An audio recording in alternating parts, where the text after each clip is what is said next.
এদিকে ধ্যান দেন। 15ই আগস্ট 1947 সালে ভারত স্বাধীন। এটা একদম লাস্ট পিরিয়ড, শেষ ফাইনাল। এই দিনে পতাকা উত্তোলন করা হয়েছিল। এটা হলো 1947 সালে 15ই আগস্ট, অর্থাৎ আজকের 16, গতকাল হয়ে গেছে 15। এই স্বাধীনতার মধ্যে দুটো জিনিস আমরা পাই, একদিকে যেমন আনন্দ, আরেকদিকে এরকম দুঃখ বেদনা। হ্যাঁ না বললে হুজুর আনন্দটা কি করে? আনন্দ হলো এই দেশ পরাধীন হয়ে গেছে, দেশকে স্বাধীন করা হয়েছে, আমরাই করেছি, আমাদের পূর্বপুরুষ উত্তরসূরিরা করেছে। আমরা হয়তো সেই সময় ছিলাম না, কিন্তু আমাদের ওলামায়ে কেরামেরা, মুসলমানেরা এই ভারতকে স্বাধীন করতে গিয়ে জীবন দিয়েছে। লম্বা ইতিহাস আস্তে আস্তে আপনাদের বলবো, চেষ্টা করবো ইনশাআল্লাহ যতটা হয়। শোনাচ্ছেন বন্ধুরা, আল্লাহ ওয়ালা ভাইরা, মনে রাখবেন দেশকে ভালোবাসা এটা আমার নবীর আদর্শ। সুবহানাল্লাহ। এটা কার আদর্শ? দেশকে ভালোবাসা এটা আমার নবীর আদর্শ। নবীর আদর্শ, নবী বলেছেন তোমরা দেশকে ভালোবাসো। এজন্য আমরা জান প্রাণ দিয়ে আমাদের এই দেশকে কেউ যদি তছনছ করতে চায়, আমাদের এই দেশকে কেউ যদি তছনছ করতে চায়, আমাদের বুকের তাজা রক্ত দিয়ে আবার সেই কালো হাতকে ভেঙে দেওয়ার চেষ্টা করবে ইনশাআল্লাহ। বলে চক্রান্ত বিভিন্ন ভাবে চলছে। 15ই আগস্ট আমাদের যুবকেরা, আসলে এরা ইতিহাস জানে না বলে এরা তাই লারে লাপ্পা আনন্দ উপভোগ করতে চায়। এদেরকে ইতিহাস জানানো হয় না, আর জানতে করতে ইতিহাস চেপে রাখা হয়ে গেছে, ব্যান করে দেওয়া হয়েছে, যাতে মুসলমান যেন এই ইতিহাস না পড়তে পারে। হয়েছে না হয় না? শোনাচ্ছেন বন্ধুরা, বলেন কটা ছেলে আমরা, কটা যুবক, কটা সোনার মালিকেরা আমরা এই ইতিহাস জানি যে আমাদের ভারতবর্ষকে স্বাধীন করার পিছনে আমাদের উত্তরসূরিরা জীবন দিয়েছে। কজন জানি? জানতে দেওয়া হয় না। ইতিহাসের পাতায় কারা আছে? ক্ষুদিরাম বসু, বাদল বিনয়, প্রফুল্ল চাকি, মহাত্মা গান্ধী, নেতাজি সুভাষ চন্দ্র আছে না নাই? এর ভিতরে মোল্লা কটা শেষ? বলে মোল্লা বলে ওরা স্বাধীন করেছে, ওরা স্বাধীন করেছে, তাই তো মাঝে মাঝে হুমকি দিচ্ছে দেশ ছেড়ে চলে যাও, স্বাধীনতার পিছনে এদের কোনো অবদান নাই। ভাই অবদান আছে কিনা ইতিহাস জানলে আপনার চোখে পানি এসে যাবে, আপনি বুঝতে পারছেন না, তাই তো আনন্দ ফুর্তি করে। এটা ওদের চাল। তবে মনে রাখবেন ইতিহাস থেকে বঞ্চিত করা হচ্ছে। কিছুদিন আগে এলান করেছে যে স্কুলে যে সিলেবাস পড়ানো হয়, এই সিলেবাসে ইতিহাসের পাতায় বাবরি মসজিদ আছে না? না, বাবরি মসজিদের ঘটনা আছে। বলল এই বাবরি তুলে দেওয়া হবে, ওখানে রাম মন্দির বসানো হবে। তাহলে বলেন আজকে যে যারা জানি, টুকটাক যা জানিছি যে বাবরি মসজিদ সম্পর্কে আমাদের ছেলেরা জেনেছে, আজ থেকে যদি 50 বছর পিছিয়ে যান, সামনে যখন চলে যাবে, এই সমস্ত ছেলেরা আমাদের জওয়ান ইয়ং জেনারেশন, এরা আর বাবরি সম্পর্কে কিছু বুঝতে পারবে? টার্গেট হলো এটাই। এখন যা জেনে গেছে এমন কলে ফেলতে হবে 50 বছর পরে আর কোন ছেলের মুখে যেন বাবরি শব্দটা না থাকে। কেন যদি জানতে পারে বাবরি বলে একটা মসজিদ ছিল, সেই ব্যাপারে যদি জানে, তাহলে তারা জিজ্ঞাসা করবে আমাদের সে বাবরি গেল কোথায়? তো তখন সবাই বলবে আমাদের বাবরিকে ওরা দখল করে নিয়ে ভেঙে তছনছ করে ওরা ওখানে রাম মন্দির করেছে। বলবে না? বলবে না? এই জানতে পারবে কি জানবে না? যখন জানতে পারবে মুসলমান ছেলেদের ভিতরে তখন একটা জোশ তৈরি হবে, একটা রাগ, একটা ক্ষোভ তৈরি হবে। হ্যাঁ না? এটাকে ব্যান করে দাও আগে থাকতে, পরবর্তীকালে এরা যেন আর না জানে বাবরি সম্পর্কে। আমার শোনাচ্ছেন বন্ধুরা, আল্লাহ ওয়ালা ভাইরা, খুব ঠান্ডা মাথায় একটু ধ্যান করেন। বিশ্ব নবী বলেছেন দেশকে ভালোবাসো। কোরআনে কারিমে আল্লাহ শোনাচ্ছেন, আকাতিলুহুম হাত্তা লা তাকুনা ফিতনাতুন ওয়া ইয়াকুনা আদ-দীনু লিল্লাহ। একবার জোরে বলেন। পারা নাম্বার 2, সূরার নাম সূরা বাকারা, আয়াত 193। আল্লাহ শোনাচ্ছেন, আকাতিলুহুম হাত্তা লা তাকুনা ফিতনাতুন ওয়া ইয়াকুনা আদ-দীনু লিল্লাহ। তোমরা ততক্ষণ পর্যন্ত যুদ্ধ করো যতক্ষণ পর্যন্ত শান্তি না ফিরে আসে, যতক্ষণ পর্যন্ত ততক্ষণ তোমরা যুদ্ধ করো, অশান্তি যতক্ষণ না দূর হয়, ফিতনা যতক্ষণ না দূর হয়, ধর্মদ্রোহিতা যতক্ষণ না দূর হয়, দ্বীন ইসলাম যতক্ষণ না প্রতিষ্ঠিত হয়, তোমরা ততক্ষণ পর্যন্ত যুদ্ধ করো। জোরে বলে। এটা কার ঘোষণা? এটা আমার রবের ঘোষণা। এবার আসুন, এই ভারতবর্ষকে ব্রিটিশ সাম্রাজ্যবাদ তারা কবজ করে নিয়েছিল। আমরা জানি, আমাদের সকলের জানা, আজ থেকে ৭৮ বছর পূর্বে, আজ থেকে ৭৮ বছর পূর্বে এই ভারতবর্ষ ব্রিটিশ সাম্রাজ্যবাদের অধীনে ছিল। কি করে তারা নিল, এটা ইতিহাস জানা দরকার আছে না ভাই? সবাই হাত তোলেন। জানবেন? জানতে চান? কবে কি বলেছি জানি না। আজকে আমি এসেছি যেহেতু যতটা আমার আয়াতে আছে আপনাদের কাছে আমি মেসেজটা দিয়ে যাব। ভাববেন শুয়ে শুয়ে এই দেশকে স্বাধীন করার পিছনে কাদের অবদান বেশি ছিল। লম্বা ইতিহাস আস্তে আস্তে আপনাদের বলছি, একটু খেয়াল করেন।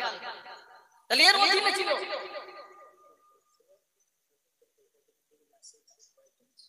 আচ্ছা, ও টপিক শুনবে, ঠিক আছে? টাইম আসলে যতক্ষণ এসছে আমি আপনাদের দেবো। আপনার খালি ধৈর্য ধরে বসেন, আমি দেবো ইনশাআল্লাহ। যদি বলেন সারা রাত হবে ইনশাআল্লাহ চালাবো।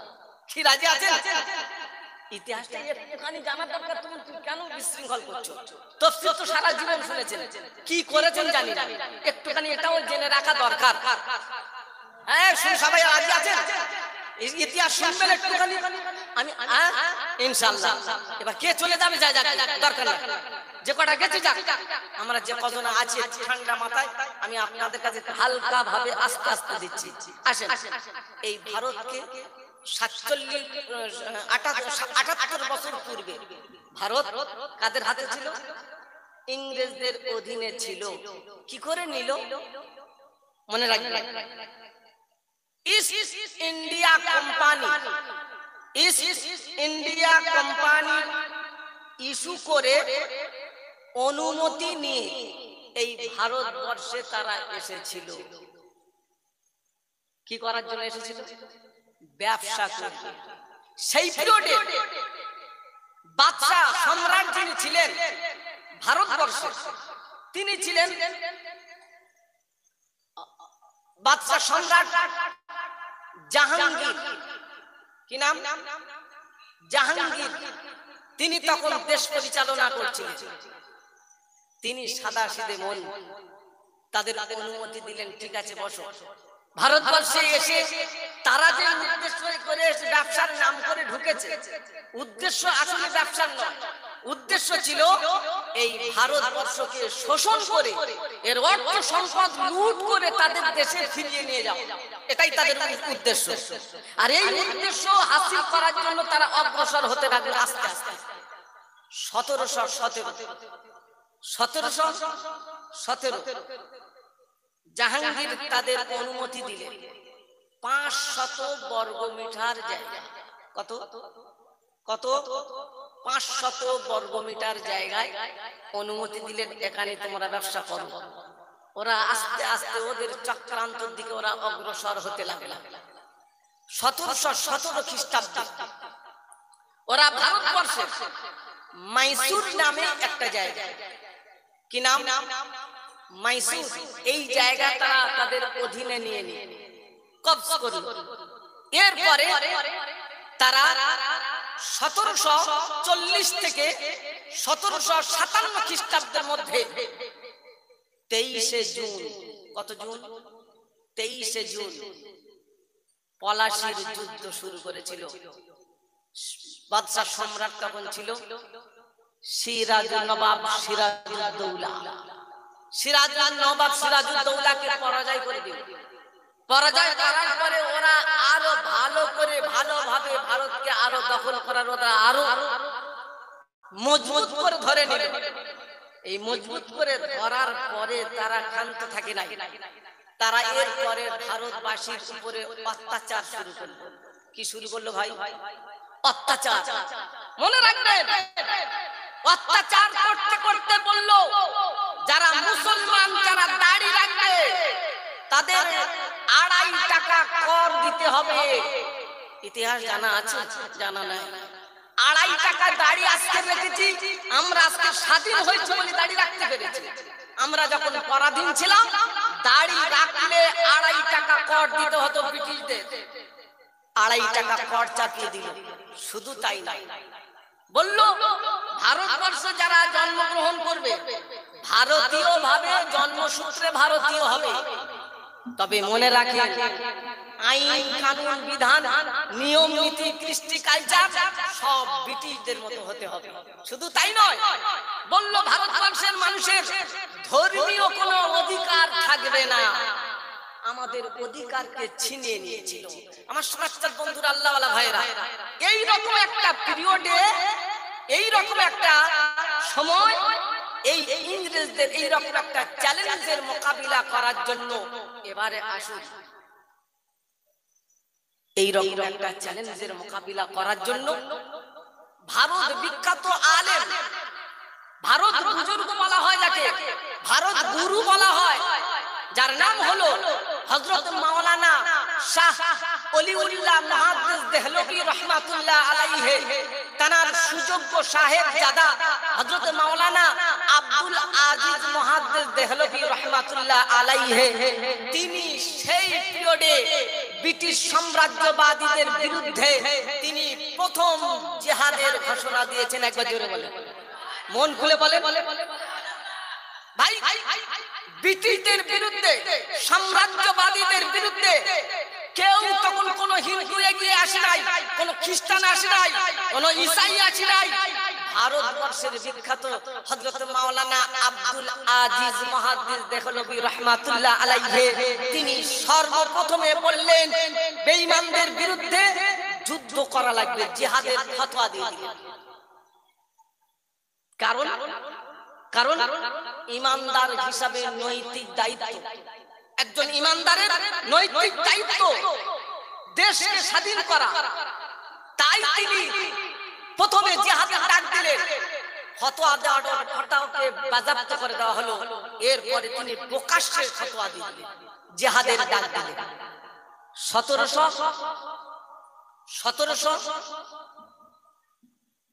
1757 খ্রিস্টাব্দ, সেই পিরিয়ডের ভারত বিখ্যাত আলেম, ভারত বিখ্যাত বুজুর্গ হাজী ইমদাদুল্লাহ মুহাজির মক্কি রাহমাতুল্লাহ আলাইহি, তার নেতৃত্বে মাওলানা হযরত ভারত বিখ্যাত আলেম হযরত মাওলানা কাসেম নানুতুবি রাহমাতুল্লাহ আলাইহি, হযরত মাওলানা রশিদ আহমদ গাঙ্গুহি রাহমাতুল্লাহ আলাইহি, হযরত হাফিজ নাজিম রাহমাতুল্লাহ আলাইহি, এই রকম বড় বড় বিখ্যাত আলেমদেরকে নিয়ে তিনি যুদ্ধের জন্য, জিহাদের জন্য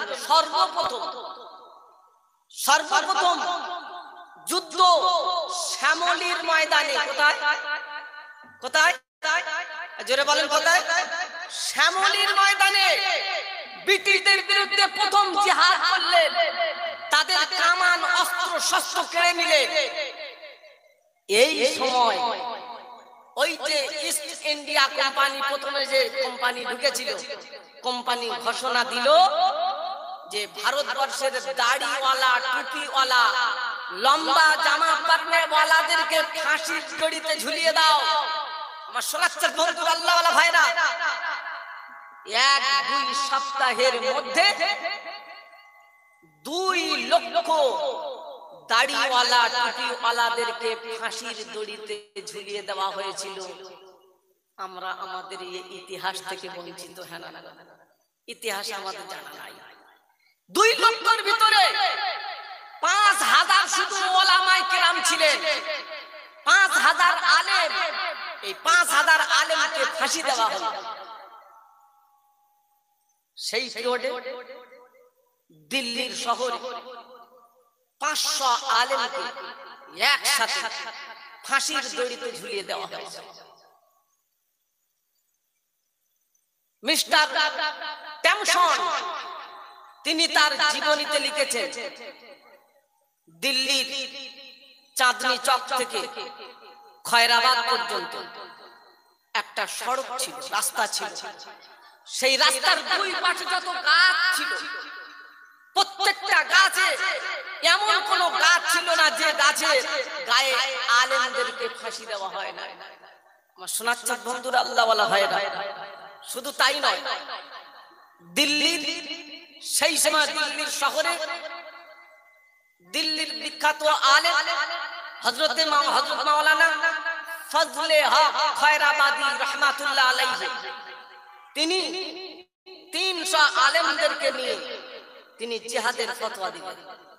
ভাই, দেশের জন্য কারা ফতোয়া চালাচ্ছে? কতজন শহীদ হয়ে গেল? 2 লক্ষ। শুধু আলেম কতজন? এটা 5,000, এই পর্যন্ত 5,000।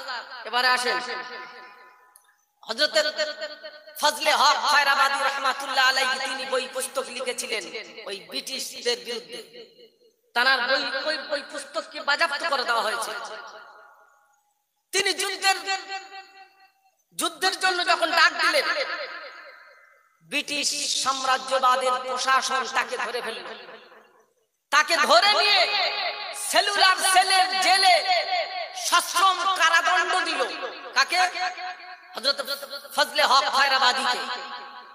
দেশের জেলের জেলখানায় বসে বসে তিনি, তার কাছে খাতা কলম ছিল, ইটের খ দিয়ে কাফনের কাপড়ে তিনি লিখে গেছেন আরবিতে ভারত বিপ্লবীর বিষয়ে তিনি লিখেছেন। একবার জোরে বলে, কোথায় লিখছেন? জেলখানায় বসে বসে কাফনের কাপড়ে তিনি লিখেছেন আরবিতে। সেটাকে বিভিন্ন ভাবে করা হয়েছে, উর্দু বাংলায় করা হয়েছে। কিতাবটার নাম দিয়েছিল আস-সাওরাতুল হিন্দরা। কি নাম? আস-সাওরাতুল হিন্দরা। এবং তানাকে জেলের ভিতরে তার জোর করে জেলের নর্দমা যে নোংরাগুলো থাকতো, এই নোংরাগুলো তাকে দিয়ে পরিষ্কার করানো হতো। আমার শোনাচ্ছে বন্ধুরা, আল্লাহওয়ালা ভাইরা, জেলখানার ভিতরে তিনি ইন্তেকাল করলেন। সেখানে তাকে সমাধি করা হয়েছিল। ইতিহাস বড় লম্বা। তারপরে ব্রিটিশ সাম্রাজ্যবাদ দেখলো আমাদের বিরুদ্ধে সবচাইতে বেশি উঠে পড়ে লেগেছে এই মুসলমান দাড়িওয়ালা টুপিওয়ালা। আমাদের প্রশাসনকে যদি ঠিক রাখতে হয়, তাহলে প্রথমে ভারতবর্ষের আলেম ওলামাদেরকে নির্মূল করতে হবে। কি করতে হবে? তাই 1864 থেকে নিয়ে 1867 এই 3 বছরের মধ্যে 14,000 আলেমকে ফাঁসিতে তারা ঝুলিয়ে দিয়েছে। ইতিহাস লম্বা। এ ভারতবর্ষের জন্য কারা জীবন দিল? ইতিহাসের পাতায় কারা উঠল? এটা তো বড় দুঃখজনক। আমার শোনাচ্ছেন বন্ধুরা, আল্লাহওয়ালা ভাইরা, এরপরে ব্রিটিশ আলেমদেরকে যখন হত্যা করলো, 14,000 আলেমকে একসাথে মেরে দিল। এরপরে আলেমের সংখ্যা অনেকটা কমে গেল। এরপরে অত্যাচার শুরু হলো মসজিদ আর মাদ্রাসার উপর। মসজিদ মাদ্রাসাকে তারা ভেঙে চূর্ণ বিচূর্ণ করে দিল। এর কিছুদিন, কয়েক বছর পর, মনে রাখবেন, কয়েক বছর পর ভারত বিখ্যাত আলেম হযরত মাওলানা হুসাইন আহমদ মাদানী রাহমাতুল্লাহ আলাইহি, তিনি সেই পিরিয়ডে বেঈমানদের বিরুদ্ধে, ব্রিটিশদের বিরুদ্ধে তিনি প্রথম ফের ফতোয়া দিলেন। কি ফতোয়া? বললেন তাদেরকে যারা সাহায্য করবে, ব্রিটিশদের যারা সাহায্য করবে, যারা এদের অধীনে চাকরি করবে, এই চাকরি করাটাও হারাম। কে ফতোয়া দিলেন? ভাই হুসাইন আহমদ মাদানী রাহমাতুল্লাহ আলাইহি, তিনি ফতোয়া দিলেন। এই ফতোয়া দেওয়ার কারণে ব্রিটিশ সাম্রাজ্যবাদীর তরফ থেকে তানাকে গুলির অর্ডার করে দিলেন। কিসের অর্ডার? গুলির অর্ডার, যেখানে পাবে হোসাইন আহমদ মাদানিকে শহীদ করে শেষ করে দাও, গুলি করে দাও। এরপর কিছুদিন পর হোসাইন আহমদ মাদানি রহমাতুল্লাহ আলাইহি তিনি করাচিতে একটা বিশাল সমাবেশে ডাক দিলেন। কোন জায়গায়? করাচি, পাকিস্তানের করাচিতে তিনি বিশাল সমাবেশ দিলেন। এই সমাবেশে হিন্দু, মুসলিম, জৈন, খ্রিস্টান সবাই একসাথে দলবদ্ধ হয়ে, সবাই একত্রিত হয়ে লক্ষ লক্ষ মানুষ সেখানে উপস্থিত হয়েছে। এখানকার প্রধান বক্তা হলেন হযরত মাওলানা হোসাইন আহমদ মাদানি রহমাতুল্লাহ আলাইহি। এদিক দিয়ে ব্রিটিশদের তরফ থেকে গুলির অর্ডার রয়েছে। সবাই বলছে মনে হচ্ছে হোসাইন আহমদ মাদানি আর আসবে না, কেন যেহেতু গুলির অর্ডার রয়েছে। এর সমাবেশ আরম্ভ হবে, এর মুহূর্তের মধ্যে, এর কিছুক্ষণ আগে হযরত হোসাইন আহমদ মাদানি রহমাতুল্লাহ আলাইহি তিনি কাফনের কাপড় হাতে নিয়ে কবিতা পড়তে পড়তে স্টেজে উঠে পড়লেন এবং বেঈমানদের বিরুদ্ধে, ব্রিটিশদের বিরুদ্ধে নারায়ে তাকবীর বলেন। হোসাইন আহমদ মাদানি রহমাতুল্লাহ আলাইহি কাফনের কাপড় নিয়ে তিনি কবিতা পড়তে পড়তে স্টেজে উঠে পড়লেন আর স্টেজে মাইক ধরেই ব্রিটিশদের বিরুদ্ধে চরম গরম তিনি বক্তৃতা দিলেন। সেখানে সমস্ত জাতি, ধর্ম, বর্ণ নির্বিশেষে সমস্ত দলের মানুষ সেখানে ছিল, জাতির মানুষ সেখানে ছিল। শোনাচ্ছেন বন্ধুরা, আল্লাহওয়ালা ভাইরা। এরপরে ব্রিটিশদের তরফ থেকে তাড়াতাড়ি, যেহেতু গুলির অর্ডার ছিল, গুলি করা শুরু করে দিল। গুলি করতে লাগলো। আল্লাহর কি কারিশমা! হযরত হোসাইন আহমদ মাদানি রহমাতুল্লাহ আলাইহির শরীরে একটাও গুলি লাগে নাই, লাগে নাই, লাগে নাই, জোরে বলে। হোসাইন আহমদ মাদানি একটাও গুলি তাকে স্পর্শ করে নাই। এরপরে হোসাইন আহমদ মাদানিকে যখন গুলি করে মারতে পারলো না, করাচি আদালতে তার বিরুদ্ধে মামলা দেওয়া হলো। এই মামলায় 4 বছর কারাদণ্ড। শোনাচ্ছেন বন্ধুরা, আল্লাহওয়ালা ভাইরা, লম্বা ইতিহাস। এই ভারতবর্ষকে স্বাধীন করার পিছনে অবদান কাদের রইল? আগে জোরে বলেন, আগে কাদের অবদান? মুসলমানদের অবদান। সেই মুসলমানদের ইতিহাসের পাতায় একটা আলেমকে আপনি পাবেন না। গেল কি করে? কারা ইতিহাস লিখলো আর এগুলো গেল কি করে? আমার শোনাচ্ছেন বন্ধুরা, আল্লাহওয়ালা ভাইরা, আজকে তাই বলছে ভারতের স্বাধীনতার পিছনে ওদের কোনো অবদান নাই, তাই ভারত ছাড়ো ডাক দিয়েছে। আল্লাহ যদি বাঁচিয়ে রাখে, আমরা প্রত্যেক বছরে 15ই আগস্ট তারপরে সবাই মিলেমিশে, হিন্দু, খ্রিস্টান, জৈন, আমি আপনাদের বলছি, ক্ষুদিরাম বসু তিনি শহীদ হয়েছে। তিনি যাকে মারতে গিয়েছিলেন তিনি তো মারতে পারে নাই, মারতে পারে নাই, এরপরে সে শহীদ হয়েছে। তাকে জানাই শত ধন্যবাদ, জানাই তাকে সাধুবাদ, জানাই তাকে শ্রদ্ধা জানাই। যারা এই দেশকে স্বাধীন করার পিছনে, আমার হিন্দু ভাইয়েরা সবাই রয়েছে, কম বেশি তারা রয়েছে, তাদেরকে সাধুবাদ জানাবো, তাদের জন্য শ্রদ্ধা রয়েছে, ভালোবাসা রয়েছে। তাই বলে আমাদের কটার কেন বাদ গেল? এ বলবে কে? এর প্রতিবাদ করবে কে? আমার শোনাচ্ছেন বন্ধুরা, আল্লাহওয়ালা ভাইরা, তাই এই পর্যন্ত আপনাদের দিয়ে গেলাম। এই ইতিহাসটা আমাদের মনে রাখার দরকার আছে না নাই? প্রত্যেক বছরে 15ই আগস্ট স্বাধীনতা উদযাপন আমরা নিজেরা করব, করবো ইনশাআল্লাহ বলে।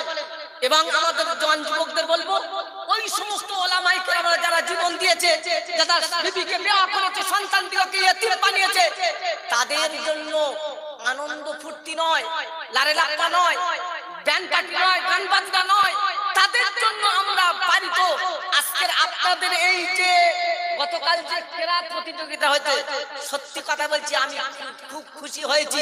এবং আপনাদের এই মেসেজটা আজকের জুম্মার দিনে আমি আপনাদের মেসেজটা আমার মহল্লায় তুলে ধরেছি। সুবহানাল্লাহ।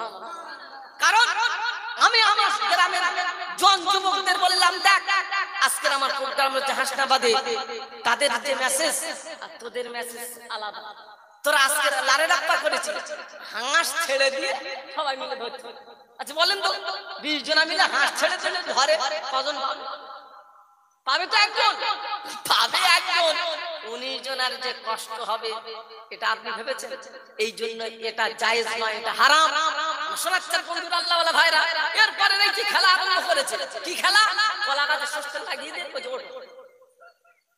কিসে কলা গাছের তেল লাগিয়ে ওঠা যায়।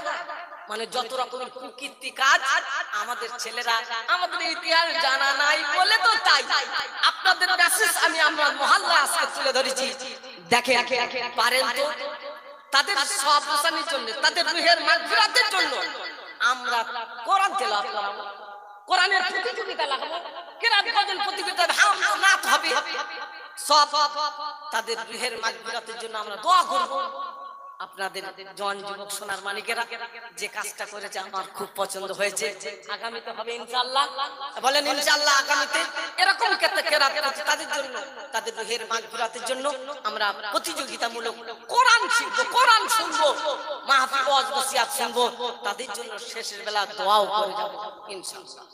আসুন এই পর্যন্ত ও সাইডে মেসেজটা রাখলাম। আসুন, আমাকে বলা হয়েছে সূরাতুল বুরুজের তাফসীর। ভাই একটা বিষয় হয়, একদিকে ভাইজান এই ব্যাপারে বলে, আবার ওদিকে আরেকটা মেসেজ রয়েছে এই ব্যাপারে বলে। এরপরে একটু বলেছে ভাই কালেকশন একটু আপনি করবেন, তাহলে ওদিকে একটু বলতে হয়। মানে নানান ধরনের গ্যাঞ্জাম আজকে পেকে গেছে।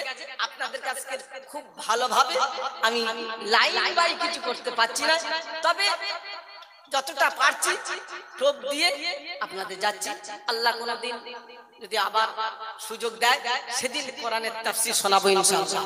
মাশাআল্লাহ বন্ধুরা, আল্লাহওয়ালা ভাইরা, আসুন সূরাতুল বুরুজ, এদিকে খেয়াল দেন।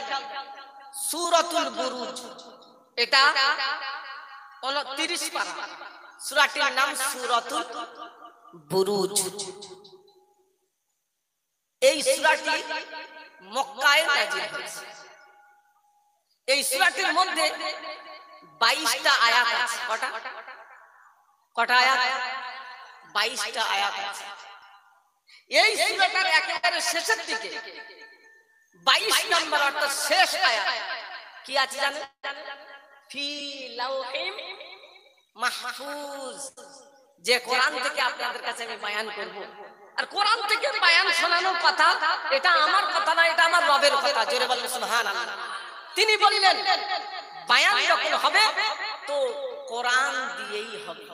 কি দিয়ে? কোরআন। এটা আছে 26 পারা, সূরা কফ, আয়াত শেষ। ফাযাকির বিল কুরআনি মান ইয়াখাফু ওয়াঈদ। ফাযাকির বিল কুরআনি মান ইয়াখাফু ওয়াঈদ। হাবিব, আপনি যখন বয়ান করবেন, নসিহত করবেন, উপদেশ দেবেন, তখন আপনি বিল কুরআন, কোরআন দিয়ে দেবেন। জোরে সুবহানাল্লাহ। কোরআন দিয়ে দিলে উপকার কি হবে? লাভ কি হবে? রব্বে জুল জালাল শোনাচ্ছেন, হাবিব যারা আমি আল্লাহ আমাকে ভয় করে, আমার জাহান্নামকে ভয় করে, আমার আযাব আর গজবকে যারা ভয় করে, তাদের উপকার হবে। একবার জোরে সুবহানাল্লাহ। তাহলে বয়ান কিসের হতে হবে? কোরআন। এটা দলিল পেলাম কোরআন থেকে। এবার আসুন, যে কোরআন থেকে বয়ান হবে ওই কোরআন ছিল কোথায়? সেটা আছে সূরা বুরুজের শেষ আয়াত। সুবহানাল্লাহ বলেন। যে আয়াতের তাফসীর করার জন্য বলেছে এই সূরাটি দিয়ে আল্লাহ আমাদের শিক্ষা দিয়েছে। কি শিক্ষা দিয়েছে জানেন?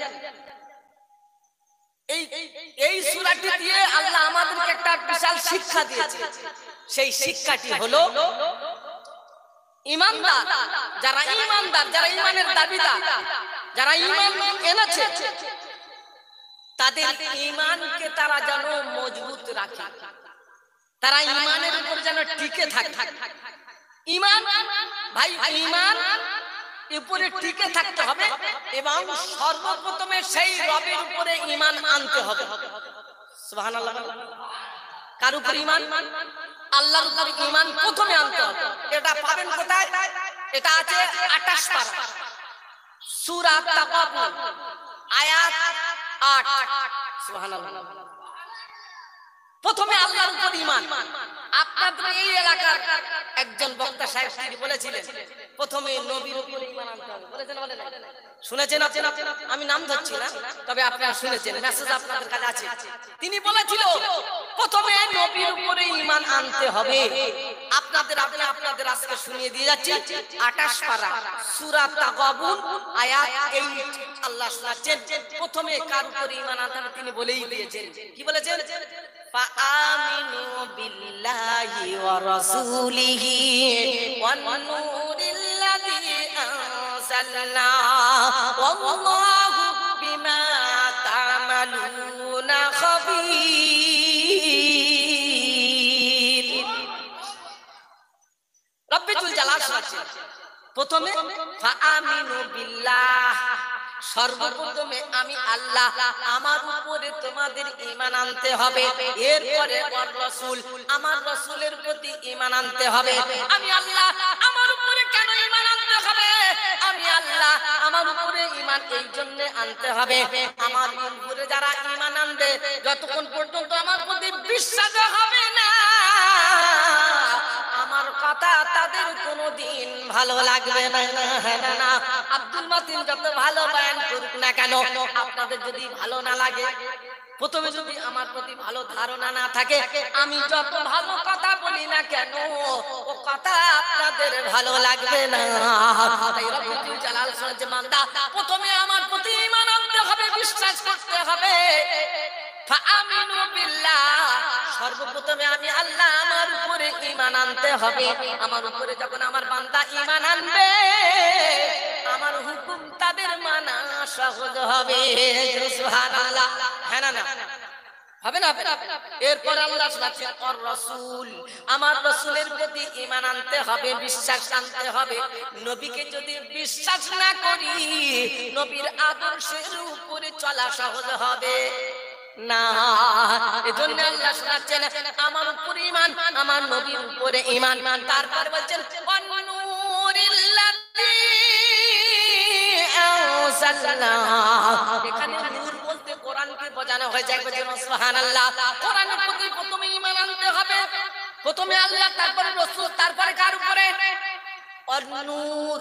এখানে নূর বলতে কোরআন, এজন্য কোরআনকে বিভিন্ন নামে ডাকা হয়েছে। কোরআনের অপর নাম হলো নূর, কোরআনের আরেক নাম হলো হুদা, কোরআনের আরেক নাম হলো ফুরকান, কোরআনের আরেক নাম হলো জিকির, কোরআনের আরেক নাম হলো কিতাব, কোরআনের আরেক নাম হলো হাদিস। সুবহানাল্লাহ। কোরআনের অপর নাম কি? হাদিস। কোরআনের সবচাইতে ভালো নাম কুরআনুল মাজিদ। এটা আছে এই সূরা বুরুজের শেষ আয়াত। সুবহানাল্লাহ বলেন। সূরা বুরুজ। এবার আসুন সূরা বুরুজ। ভাই সূরা বুরুজে মোট কত আয়াত বললাম? 22টা আয়াত। প্রথমে আল্লাহ শোনাচ্ছেন, আমি আপনাদের আগে বলিনি, এই বুরুজের ভিতরে আল্লাহ আমাদের একটা শিক্ষা দিচ্ছেন, সেটা হলো ঈমানের শিক্ষা। কোন জালেম অত্যাচারী বাদশা তোমাদেরকে যদি ঈমান থেকে সরিয়ে দিতে চায়, ঈমান ছিনিয়ে নিতে চায়, ঈমান থেকে বিচ্যুত করতে চায়, তবে মনে রেখো তার উপরে তুমি অটল থাকবে, জমে থাকবে। আর এটা আমাদের থাকা কর্তব্য। ঈমান, এজন্য সাহাবায়ে কেরামেরা ঈমান জীবন দিয়েছে, ঈমান দিয়েছে। আর এই ঈমান চলে যায়। ঈমান আনা কঠিন, ঈমান আনা সহজ, কিন্তু যাওয়াটা, ঈমান আনা কঠিন, যাওয়াটা সহজ। এবার আসুন, ঈমান থাকে না, চলে যায়। আমার ভাই ঈমানের কথা, ঈমানদারদের কথাই বলতে বলতে তিনি চলে গেছেন। আমার শোনাচ্ছে বন্ধুরা, আল্লাহ ওয়ালা ভাইরা, এই সূরাতে আমাদের একটা শিক্ষা দিচ্ছেন, জীবন দেব তবু ঈমান দেব না। আসুন, ঈমান চলে যায়। কেউ যদি হারাম কাজ করে, মনে রাখেন ভালো করে, কেউ যদি হারাম কাজ করে, সে যদি তওবা করে না, তো সে আবার ঈমানে ফিরে আসবে। সুবহানাল্লাহ। নাম্বার 1, তিনটে বিষয় মনে রাখতে হবে। কেউ যদি হারাম কাজ করে তারপরে সে যদি তওবা করে নেয় তার ঈমান টিকে থাকবে। কেউ যদি, দ্বিতীয় নাম্বার, কেউ যদি হারাম কাজ করে অথচ ফের আবার অহংকারের সঙ্গে করে, কিসের সঙ্গে? অহংকারের সঙ্গে করছে, তাহলে বুঝতে হবে ও আর হেদায়েতের উপরে নেই, ওই মানুষটা হেদায়েতের উপরে নাই। তৃতীয় নাম্বার, আলেম ওলামারা ওয়াজ নসিহত করে হালাল হালাল হারামের বিষয় ওয়াজ করেছে, কোন মানুষ যদি হারামকে হালাল মনে করে নেয় তাহলে ওর আর ঈমান থাকবে না। কি থাকবে না? হারামকে কি মনে করেছে? হালাল। যে খেলা হারাম সেই খেলাকে কেউ যদি হালাল মনে করে সমাজে চালায় তাহলে ওটা কি হবে? আপনি হারামকে কি মনে করছেন? হালাল। তাহলে আপনার কি চলে গেল? আসল দৌলতটাই চলে গেল। আর ঈমান নাই, ওর কোনো দাম নাই। ঈমানদারের জন্য আল্লাহর ওয়াদা, বেঈমানদের জন্য কোনো ওয়াদা নাই। ঈমানদার বিপদে আপদে মুসিবতে পড়বে, আমি আল্লাহ আমার সাহায্য ওয়াজিব হবে এজন্য। দলিল কোরআন শুনিয়েছে, ওয়া কানা হাক্কান আলাইনা নাসরুল মুমিনিন। পারা নাম্বার 21, সূরার নাম সূরা আর-রুম, আয়াত নাম্বার 47। আল্লাহ শোনাচ্ছেন, ওয়া কানা হাক্কান আলাইনা নাসরুল মুমিনিন। মুমিন বিপদে পড়ে যাবে, মুসিবতে পড়ে যাবে, আমার কাছে সাহায্য চাইবে, আমি আল্লাহ তার সাহায্য করা ওয়াজিব হয়ে যাবে। সুবহানাল্লাহ। এজন্য ঈমানদার হলো পৃথিবীর জমিনে বর। ঈমানদার কি? পৃথিবীর জমিনে বর। ঈমানদার থাকবে তো तमाम নিজামটাকে আল্লাহ দেখে দেবে। ঈমানদার যেদিন থাকবে না, আল্লাহ এই পৃথিবীটাকে আর রাখবে না। একজন আল্লাহওয়ালা, একজন ঈমানদার আল্লাহ পাল্লাওয়ালা থাকবে, तमाम পৃথিবীর নিজামটাকে আল্লাহ ঠিক রেখে দেবে। ঈমানওয়ালা থাকবে না, পৃথিবীটাকে আল্লাহ রাখবে না। সেদিন আল্লাহ বলবে, ফেরেশতা আর যখন কেউ আমার কথা শোনে না, দুনিয়া আমি রাখবো না। ফেরেশতা বাঁশিটা বাজিয়ে দাও, গোটা পৃথিবীটা সেদিন তেলেসমাত হয়ে যাবে, ওলট পালট হয়ে যাবে। রব্বুল জালাল বলেন, ফাইদা নুফিকা ফিস সূরি নাফখাতু ওয়াহিদা ওয়া হুমিলাতিল আরদু ওয়াল জিবালু ফাদুক্কাতা দাক্কাতাও ওয়াহিদা। নাম্বার 29, সূরার নাম সূরা আল হাক্কা, আয়াত নাম্বার 16 17। আমার রব্বুল জালাল শোনাচ্ছেন, ফাইদা নুফিকা ফিস সূর, সেদিন ফেরেশতাদেরকে বলা হবে, বাঁশি বাজিয়ে দাও। বাঁশি যখন বেজে যাবে, গোটা পৃথিবীটা সেদিন তেলেসমাত হয়ে যাবে, ওলট পালট হয়ে যাবে, আসমান ভেঙে জমিনে পড়বে। ইয়াউমা নাতুবিস সামা কাতাইয়িস সিজিল্লি লিল কুতুব। জোরে বলে। পারা নাম্বার 17, সূরার নাম সূরা আম্বিয়া, আয়াত নাম্বার 104। রব্বুল জালাল বলেন, ডান দিকের পৃষ্ঠারে একবার নজর মার। ইয়াউমা নাতুবিস সামা কাতাইয়িস সিজিল্লি লিল কুতুব। কিতাবের পৃষ্ঠার মতন সেদিন আসমান ভেঙে জমিনে পড়বে। ইদাস সামাউ ফাতারাত ওয়া ইদাল কাওয়াকিবু তাসারাত ওয়া ইদাল বিহারু ফুজ্জিরাত ওয়া ইদাল কুবুরু বু'সিরাত।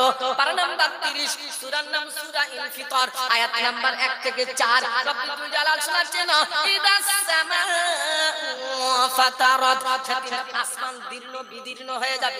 কোন আসমান? এই আসমান। আসমান সেদিন দীর্ণ বিদীর্ণ হয়ে যাবে, সমুদ্রগুলি সেদিন উচ্ছ্বসিত হয়ে পড়বে, আসমান দিয়ে তসমাত হয়ে যাবে, তারকাগুলি সেদিন খসে জমিনে পড়বে। আমার সোনাচ্চা বন্ধুরা, আল্লাহওয়ালা ভাইরা, কবরে যা কিছু দেওয়া হয়েছে, কবর সেদিন সব কিছু উদ্গ্রহণ করে দেবে। ওই দিনটার নাম হলো কিয়ামত। ওই দিনটার নাম কি? ওই দিনটার নাম হলো কিয়ামত। সূরা বুরুজে আল্লাহ এবার শোনাচ্ছেন, এবার আসেন। আল্লাহ পাক বলেছেন ওয়াসসামা ইযাতিল বুরুজ ওয়াল ইয়াউমিল মাউউদ ওয়া শাহিদিন ওয়া মাশহুদ কুতিলা আসহাবুল উখদুদিন নারি যাতিল ওয়াকুদ। পরস্পর আয়াত আসেন। প্রথমে আল্লাহ শোনাচ্ছেন ওয়াসসামা ইযাতিল বুরুজ, আমি আসমানের ওই বিশাল আসমানের শপথ করে বলছি। সুবহানাল্লাহ। কে শপথ করছে? আল্লাহ শপথ করছে। মনে রাখেন আল্লাহ শপথ করেছেন অনেক জায়গায়। সূরা আল ফাজর, আল ফাজর এই সূরাতে তিনি শপথ করেছেন, কসম করেছেন। আর সূরা বালাদ, সূরা আশ-শামসি ওয়া যুহাহা এই সূরায় তিনি শপথ করেছেন। সূরা যুহায় শপথ করেছেন, সূরা তিনে শপথ করেছেন, সূরা বুরুজে আল্লাহ শপথ করছেন। মনে রাখেন শপথ কেন করছেন?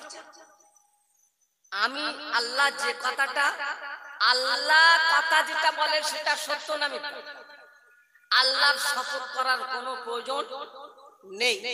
আমি আপনি মাঝে মাঝে শপথ করি, হ্যাঁ না? কখন শপথ করি বলেন? আমি যে কথাটা বলছি সেই কথাটা গ্যারান্টেড করার জন্য অবশেষে যখন মানছে না, আমি তখন বাধ্য হয়ে বলি আল্লাহর কসম করে বলছি আমি এটাই বলেছি। ভাই আমার কথাটাকে গ্যারান্টেড করার জন্য অবশেষে আমি শপথ করি সেই রবের, হ্যাঁ না? আমার বাপজি শোন আল্লাহ, তাহলে শপথ করা হয়, কথাটা গুরুত্ব আছে, কথাটার মধ্যে গুরুত্ব আছে বলে শপথ করানো হয়। আল্লাহ প্রথমে শপথ করছেন ওয়াসসামা ইযাতিল বুরুজ, আমি ওই বিশাল আসমানের শপথ করছি। নাম্বার 1 বুরুজ, আল বুরুজ, এই বুরুজ শব্দের মুফাসসিরিনা বিভিন্ন অর্থ করেছেন। নাম্বার 1 কেউ বলেছেন বুরুজ শব্দের অর্থ হলো এই বিশাল বড় বড় যে নক্ষত্র দেখছো, এই নক্ষত্র ওয়ালা আসমানের শপথ। নাম্বার 1 কেউ বলেছেন বুরুজ শব্দের অর্থ হলো আসমানের বিশাল বড় বড় প্রাসাদ রয়েছে, বিশাল বড় বড় প্রাসাদ, ওই প্রাসাদ ওয়ালা আসমানের শপথ। কেউ বলেছেন আসমানে সূর্য আর চন্দ্র চলার রাস্তা রয়েছে। কটা রাস্তা? 12টা রাস্তা। সুবহানাল্লাহ বলে 12টা কক্ষপথ রয়েছে। আরবিতে বলা হয় মনজিল। আরবিতে কি বলে? মনজিল। 12টা রাস্তা, এই রাস্তা দিয়ে সূর্য আর চন্দ্র চলে। সূর্য এক একটা মঞ্জিলে, একটা মঞ্জিল অতিক্রম করতে 1 মাস টাইম লেগে যায়। সুবহানাল্লাহ বলে। এই রকম বিশাল আসমান বিশিষ্ট এই আসমানের শপথ করছেন কে? সেই আল্লাহ। এরপরে তিনি বলছেন আসসামা ইযাতিল বুরুজ, এরপর শপথ করছেন ওয়াল ইয়াউমিল মাউউদ, প্রতিশ্রুত দিবসের শপথ। কোন দিন? ওই যে কিয়ামতের দিন, অর্থাৎ যেদিন কিয়ামত হবে ওই দিনের আমি শপথ করে বলছি। আল্লাহ যখন শপথ করছেন প্রথমে কিসের শপথ করেছেন? আসমানের। তারপরে কিসের?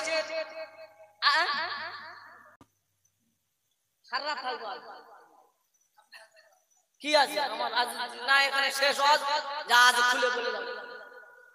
ধৈর্য আছে তো ইনশাআল্লাহ? না খালি মেরে তকবীর মেরে যাচ্ছে, হ্যাঁ ঠিকই আছে, ছাড়লে বাঁচি, এরকম না তো? হ্যাঁ এসেছি, কবে আসা আমি জানি না, তবে সবাই থাকবে না। কি বলে? সবাই থাকবে? কত কাঁচা কাজ করে না, ইমানদার আমরা, আমাদের একটা পাওয়ার আছে। তালিকা আপনি পাগল হয়ে লাগবেন নাকি? কি বলে?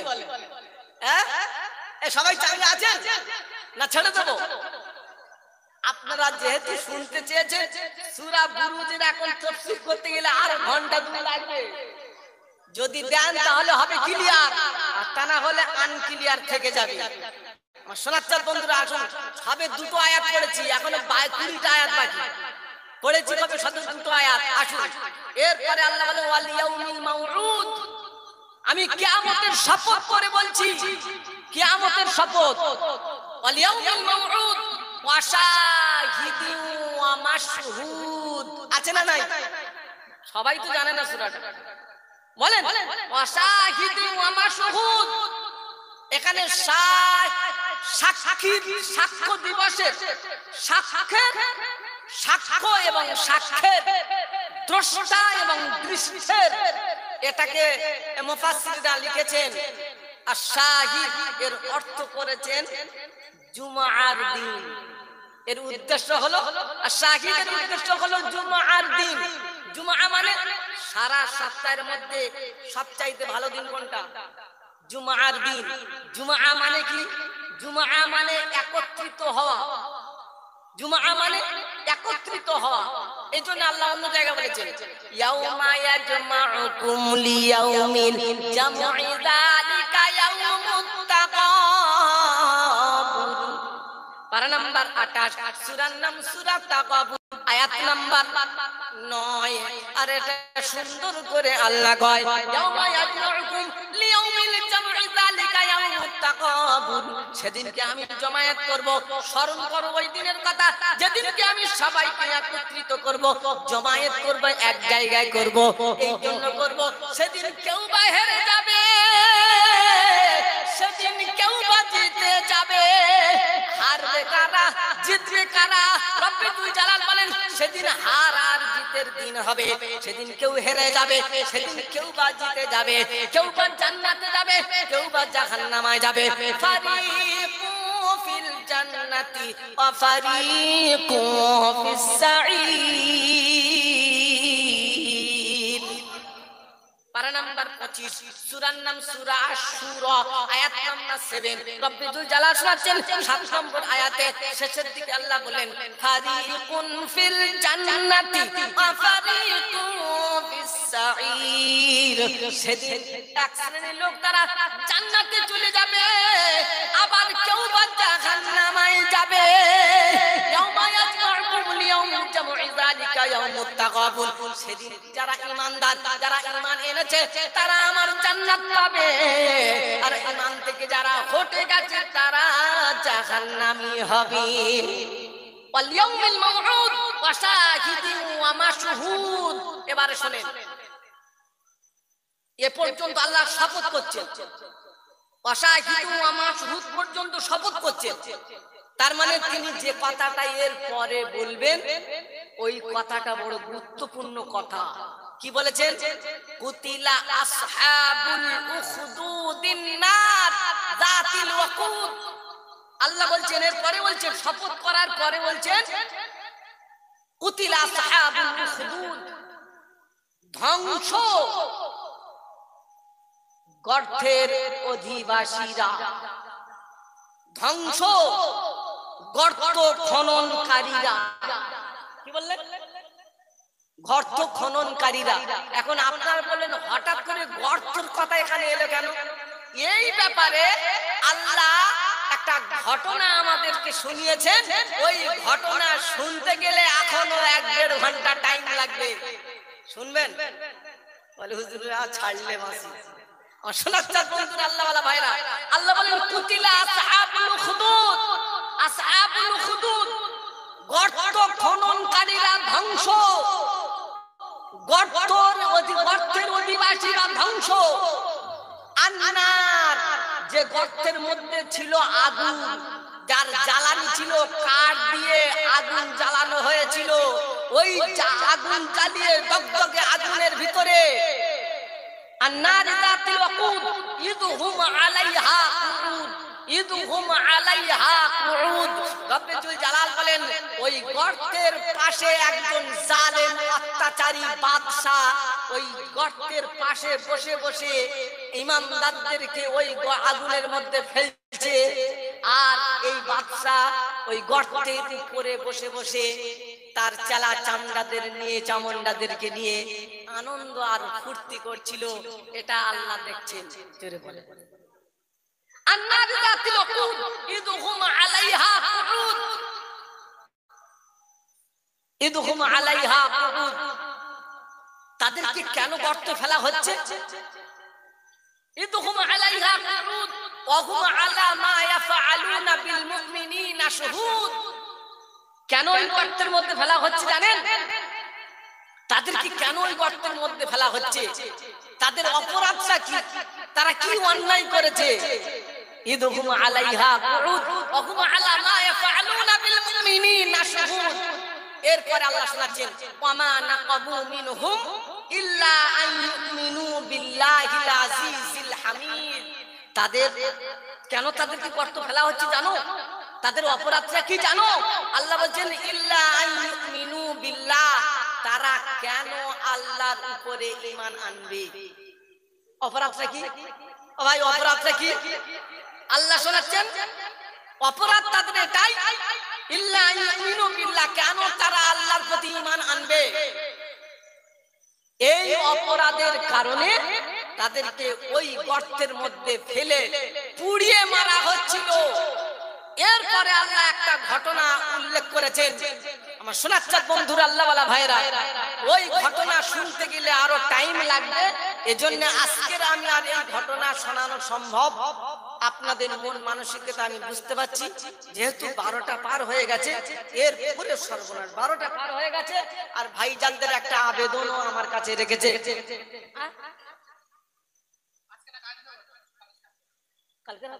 ঠিক আছে, কালেকশন করতে হবে না, ঠিক আছে। আল্লাহ আমাদের সকলকে, হ্যাঁ, এরপরে আমার শোনাচ্ছেন বন্ধু, আমি বলতে চাচ্ছিলাম যে এই আয়াতগুলোর মধ্যে যে ঘটনাটা আল্লাহ তুলে ধরেছেন, ওই ঘটনাটা একটা মারাত্মক ঘটনা। ওই ঘটনা বলতে গেলে যদি একটা ঘটনা বলি, তার যদি মাথায় না পৌঁছায় তাহলে আপনাদের বুঝে আসবে। হ্যাঁ না বলুন ভাই, বুঝে আসবে? আধ মাথা আমি রেখে গেলাম, আপনি বুঝে আসবে না, শোনাটাই বৃথা হয়ে যাবে। কেন আল্লাহ ঘটনা তুলে ধরেছেন? আল্লাহ বলেন কুতিলা আসহাবুল খুদিন, ধ্বংস তারা গর্তের অধিবাসীরা, যারা ওই গর্তে ফেলছিল।